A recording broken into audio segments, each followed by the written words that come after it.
জানুয়ারি শুরু থেকে পঠন পাঠন প্রাথমিক স্কুলগুলিতে ইতিমধ্যে বহু সরকারি সাহায্যপ্রাপ্ত স্কুল স্পন্সর্ডে উন্নীত হয়েছে। এই প্রেক্ষাপটে রাজ্যের প্রায় 18 লক্ষ শিশুর ভর্তিবিধির খসড়া তৈরি করল স্কুল শিক্ষা দপ্তর। কি পদ্ধতিতে এবার ভর্তি? নিজের এলাকায় অঙ্গনওয়াড়ি পড়ুয়াদের ক্ষেত্রে লটারি করা যাবে না।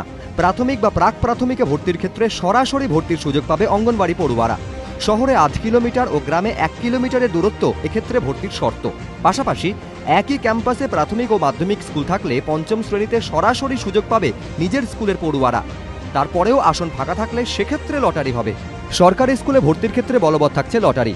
সাধারণত লটারি হবে 5টি ধাপে। প্রথমত সমস্ত আবেদনকারীকে নিয়ে লটারি, তারপর শূন্য আসনে ক্রমান্বয়ে তফসিলি জাতি, উপজাতি, ওবিসি এ ও বি ভুক্ত প্রার্থীদের লটারি হবে।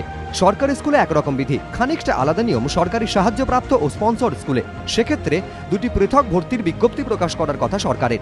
শিক্ষামন্ত্রী ব্রাত্য বসুর বক্তব্য, কোনো শিশু যাতে ভর্তির সুযোগ থেকে বঞ্চিত না হয় তার চেষ্টা চলছে। ভর্তি বিধির উদ্দেশ্য সমস্ত শিশুকে স্কুলে আনা। ডিসেম্বর জুড়ে ভর্তি প্রক্রিয়া চলবে স্কুলগুলিতে। নিয়ম অনুযায়ী 5 বছর ও তার বেশি বয়সী পড়ুয়াদের ভর্তি করানো হবে প্রাক প্রাথমিকে, 6 বছরে প্রাথমিকে। সরকারি সূত্রে খবর, খসড়া বিধিতে শিক্ষামন্ত্রীর অনুমোদন মিললেই বিজ্ঞপ্তি প্রকাশ করবে সরকার। কৃষ্ণেন্দু অধিকারী, এবিপি আনন্দ, কলকাতা।